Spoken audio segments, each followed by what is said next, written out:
Assalamualaikum warahmatullahi wabarakatuh. Halo semuanya, perkenalkan nama saya Siti Nur Aini dari kelompok 7 Kewarganegaraan.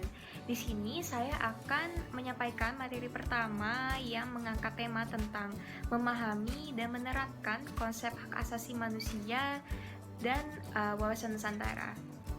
Hak asasi manusia adalah seperangkat hak yang melekat pada hakikat dan keberadaan manusia sebagai makhluk Tuhan yang Maha Esa dan merupakan anugerahnya yang wajib dihormati, dijunjung tinggi, dan dilindungi oleh negara, hukum, pemerintahan, dan setiap orang demi kehormatan serta perlindungan harkat dan martabat setiap warga Indonesia sesuai dengan pasal 1 angka 1 Undang-Undang Nomor 39 Tahun 1999 tentang Hak Asasi Manusia dan Undang-Undang Nomor 26 Nomor 26 Tahun 2000 tentang Pengadilan Hak Asasi Manusia. Dalam undang-undang pengaturan ini mengenai hak asasi manusia ditentukan dengan berpedoman pada Deklarasi Hak Asasi Manusia PBB, Konvensi PBB tentang penghapusan segala bentuk diskriminasi terhadap wanita, Konvensi PBB tentang hak-hak anak, dan berbagai macam instrumen internasional lainnya yang mengatur tentang hak asasi manusia ini. Nah, saya mempunyai contoh hak asasi manusia yaitu ada 5. Yang pertama, hak untuk hidup. Yang kedua, ada hak untuk memperoleh pendidikan. Yang ketiga, hak untuk hidup bersama-sama seperti orang lain. Yang keempat, hak untuk mendapatkan perlakuan yang sama. Dan yang kelima, ada hak untuk mendapatkan pekerjaan. Lalu, seperti apa sih penerapan konsep hak asasi manusia dalam kehidupan sehari-hari? Saya akan memberi 3 contoh penerapan konsep hak asasi manusia dalam kehidupan sehari-hari. Yang pertama adalah menyampaikan pendapat. Sebagai seorang pribadi yang bebas, setiap manusia memiliki hak untuk menyampaikan pendapatnya tentang suatu hal. Hak ini biasanya ada pada negara demokrasi. Namun, meskipun demikian, tetap ada aturan-aturan baik itu tertulis atau tidak tertulis mengenai menyampaikan pendapat ini. Nah, yang kedua ada hak atas privasi. Setiap manusia memiliki hak untuk dijaga privasinya dan sesuatu yang berkenaan dengan dirinya. Ia berhak untuk tidak mendapatkan gangguan dari orang lain dan sebagainya.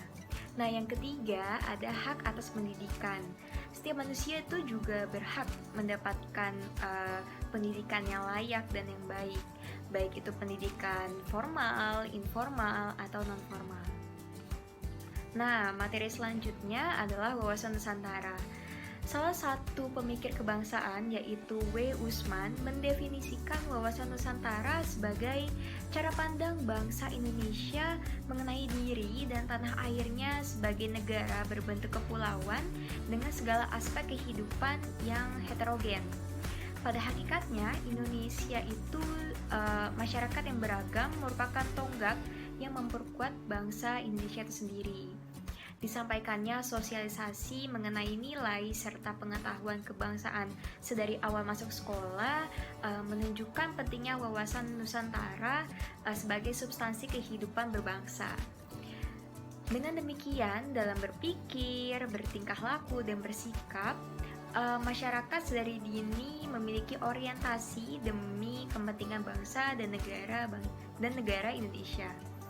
Nah, dari sekian banyaknya contoh penerapan konsep wawasan Nusantara dalam kehidupan bermasyarakat, saya akan menyebutkan 3 contoh penerapan wawasan Nusantara dalam kehidupan bermasyarakat. Nah, yang pertama ada mengikuti gotong royong. Mengapa harus mengikuti gotong royong? Karena itu sebagai bentuk peduli lingkungan dan upaya berorientasi positif dalam bermasyarakat. Nah, yang kedua, menjalin hubungan yang baik antar sesama anggota masyarakat. Nah, yang ketiga, yang terakhir, beradaptasi dengan lingkungan sekitar. Assalamualaikum warahmatullahi wabarakatuh.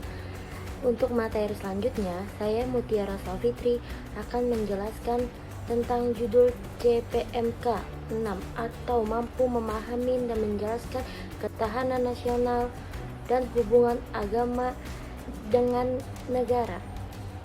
Di sini saya akan menjelaskan pengertian ketahanan nasional. Ketahanan nasional merupakan kondisi dinamis suatu bangsa berisi keulatan dan ketangguhan yang mengandung kemampuan untuk mengembangkan kekuatan nasional dalam menghadapi dan mengatasi serta tantangan, ancaman, hambatan, serta gagasan baik yang akan datang dari luar dan dalam, yang secara langsung atau tidak langsung membahayakan integritas, identitas, kelangsungan hidup bangsa dan negara, serta perjuangan mengejar tujuan nasionalnya.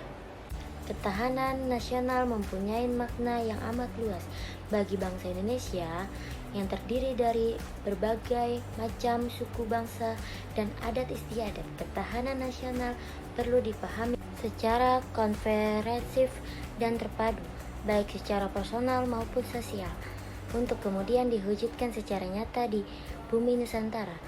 Dalam konteks ini, maka ketahanan nasional perlu sebuah amanat yang harus diperjuangkan bersama-sama oleh setiap komponen bangsa, sesuai dengan kemampuan dan kapasitas masing-masing. Materi selanjutnya saya akan menjelaskan tentang hubungan agama dengan negara. Pada hakikatnya, negara sendiri secara umum diartikan sebagai suatu persekutuan hidup bersama sebagai penjelaman sifat kodrati manusia sebagai makhluk individu dan makhluk sosial. Oleh karena itu, sifat kodrat manusia tersebut merupakan sifat dasar negara pula, sehingga negara sebagai manifestasi kodrat manusia secara horizontal dalam hubungan manusia dengan manusia lainnya untuk mencapai tujuan bersama. Dengan demikian, negara memiliki sebab akibat langsung dengan manusia karena manusia adalah pendiri negara itu sendiri. Karena tidak saja Indonesia merupakan negara yang mayoritasnya warga negara beragama Islam, tetapi karena kompleksnya persoalan yang muncul, mengkaji hubungan agama dan negara di Indonesia secara umum dapat digolongkan ke dalam dua bagian, yakni hubungan yang bersifat antagonistik dan hubungan yang bersifat akomodatif. Selanjutnya saya akan menjelaskan di CPNK ke-7, mampu memahami dan menerapkan konsep otonomi daerah dan good governance. Good governance atau tata pemerintahan yang baik adalah konsep pada otonomi daerah dalam rangka mewujudkan suatu pemerintahan yang sehat dan bersih, yang merupakan suatu hal yang perlu diimplementasikan pada era otonomi daerah saat ini. Dalam rangka mewujudkan suatu pemerintahan yang baik dan bersih, dengan lebih mengedepankan prinsip partisipasi, transparansi, dan akuntabilitas dalam penyelenggaraan pemerintahan daerah. Good governance pada dasarnya adalah suatu konsep yang mengacu kepada proses pencapaian keputusan dan pelaksanaannya yang dapat dipertanggungjawabkan secara bersama. Sebagai suatu konsensus yang dicapai oleh pemerintah, warga negara, dan sektor swasta bagi penyelenggaraan pemerintahan dalam suatu negara. Kunci utama untuk memahami good governance adalah pemahaman atas prinsip-prinsip di dalamnya. Bertolak dari prinsip-prinsip ini akan didapatkan tolak ukur kinerja suatu pemerintahan. Baik buruknya pemerintahan bisa dinilai bila ia telah bersinggungan dengan semua unsur prinsip-prinsip good governance. Good governance di Indonesia sendiri mulai benar-benar dirintis dan diterapkannya sejak meletusnya era reformasi, yang dimana pada era tersebut telah terjadi perombakan sistem pemerintahan yang menuntut proses demokrasi yang bersih, sehingga good governance merupakan salah satu alat reformasi yang mutlak diterapkan dalam pemerintahan baru. Akan tetapi, jika dilihat dari perkembangan reformasi yang sudah berjalan selama 15 tahun ini, penerapan good governance di Indonesia belum dapat dikatakan berhasil sepenuhnya sesuai dengan cita-cita reformasi sebelumnya. Masih banyak ditemukan kecurangan dan kebocoran dalam pengelolaan anggaran dan akuntansi yang merupakan dua produk utama good governance. Diterapkannya good governance di Indonesia tidak hanya membawa dampak positif dalam pemerintahan saja, akan tetapi hal tersebut mampu membawa dampak positif terhadap badan usaha non-pemerintah, yaitu dengan lahirnya good corporate governance. Dengan landasan yang kuat, diharapkan akan membawa bangsa Indonesia ke dalam suatu pemerintahan yang bersih dan amanah. Untuk materi selanjutnya, saya akan menjelaskan mengenai globalisasi dan dampak bagi kebangsaan. Pengaruh globalisasi bagi bangsa dan negara. Globalisasi bisa menjadi peluang dan tantangan bagi sebuah negara, salah satunya Indonesia. Globalisasi juga memiliki dampak positif maupun negatif bagi bangsa dan negara. Dengan globalisasi, maka peluang untuk mendapatkan hasil produksi semakin luas, perkembangan ilmu pengetahuan yang semakin cepat, kemudian lapangan kerja menjadi luas. Itu sebagai tantangan bagi bangsa untuk meningkatkan kualitas. Ketika perekonomian nasional suatu negara terintegrasi ke dalam pasar-pasar global, maka perekonomian ini tidak dapat lagi terbebas dari pengaruh kekuatan-kekuatan ekonomi dan politik eksternal. Terdapat 3 mekanisme bagaimana perubahan-perubahan tersebut berdampak terhadap ekonomi nasional, yakni 1. Tekanan perdagangan yang semakin kompetitif, 2. Multinasionalisasi produksi, 3. Integrasi pasar keuangan. Dampak positif dan negatif globalisasi. Globalisasi memiliki dampak positif dan negatif bagi kehidupan bangsa dan negara. Berikut dampak positif, yakni 1. Perubahan tata nilai dan sikap. Dikutip situs Kementerian Pendidikan dan Kebudayaan atau Kemendikbud, globalisasi menyebabkan perubahan tata nilai sosial budaya, cara hidup, pola pikir, maupun ilmu pengetahuan dan teknologi dari bangsa lain yang telah maju. 2. Berkembangnya ilmu pengetahuan dan teknologi. Kemajuan ilmu pengetahuan dan teknologi berdampak bagi kehidupan sosial ekonomi yang lebih efektif, produktif, dan efisien. Dengan kemajuan di bidang teknologi, komunikasi, informasi, dan transportasi akan memudahkan manusia. Tingkat kehidupan menjadi lebih baik. Globalisasi membantu memperkenalkan kehidupan sosial dan budaya Indonesia, sehingga turisme dan pariwisata berkembang. Globalisasi juga membantu memperluas pasar produk dalam negeri, sehingga produksi dalam negeri mampu bersaing di pasar internasional. Kehidupan masyarakat menjadi lebih baik. Berikut dampak negatif, yaitu lunturnya nilai budaya asli. Ada beberapa dampak negatif dari lunturnya nilai budaya asli. 1. Arus globalisasi yang sangat deras dapat menggerus nilai-nilai budaya asli. Contohnya itu semakin luntur semangat gotong royong, solidaritas, kepedulian, atau kesetiakawanan.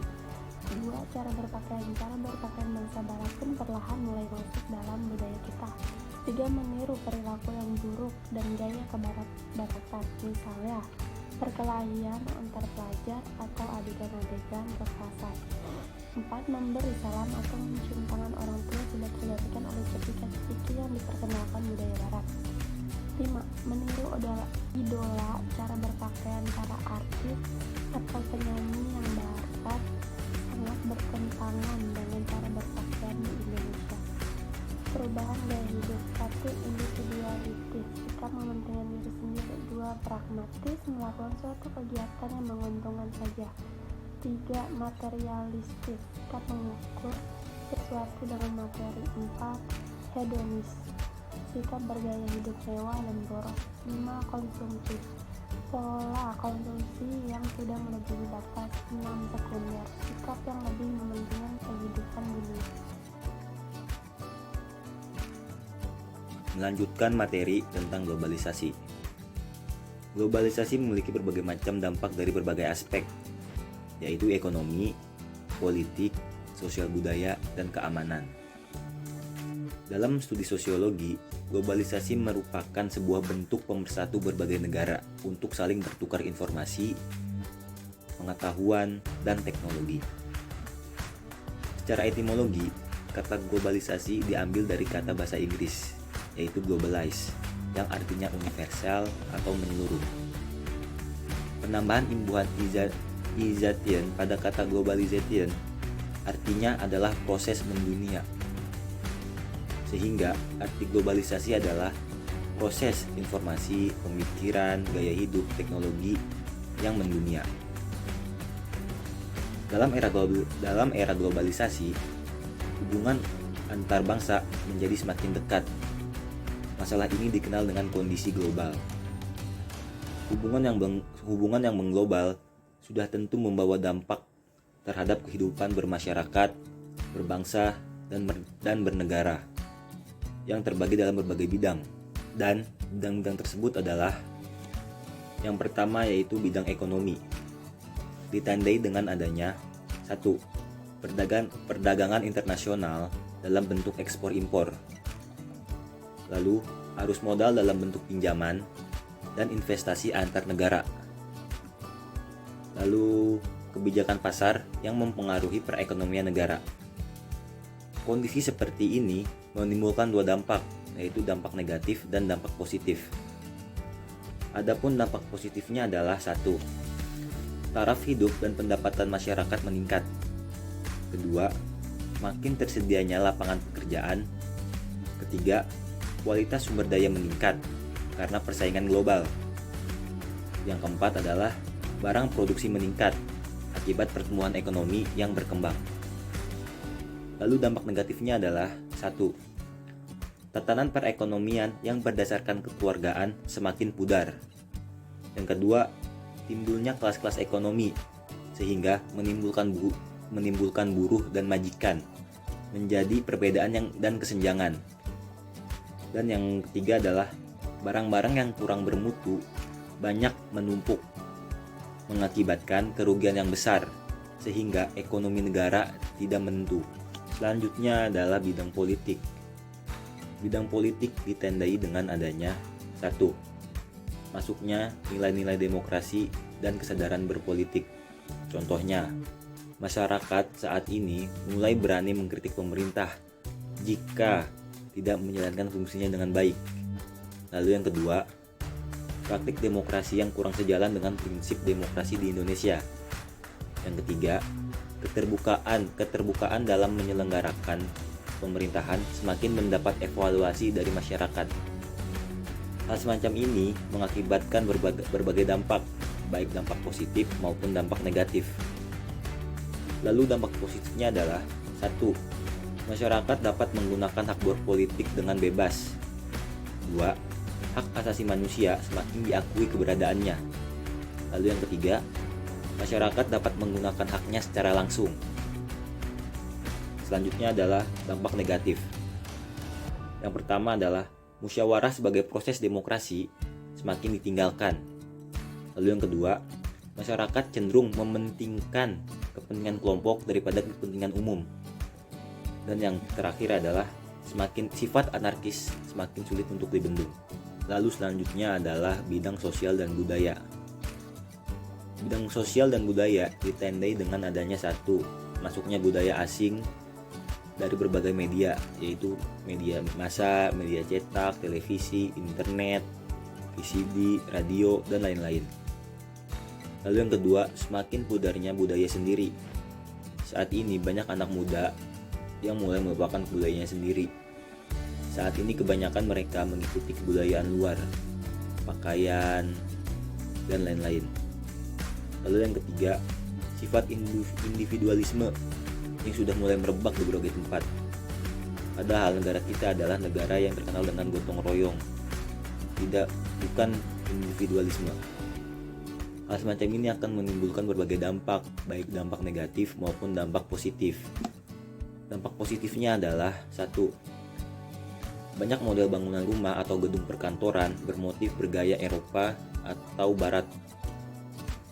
Lalu, bidang pendidikan yang dulunya menggunakan mesin ketik, saat ini sudah menggunakan mesin komputer.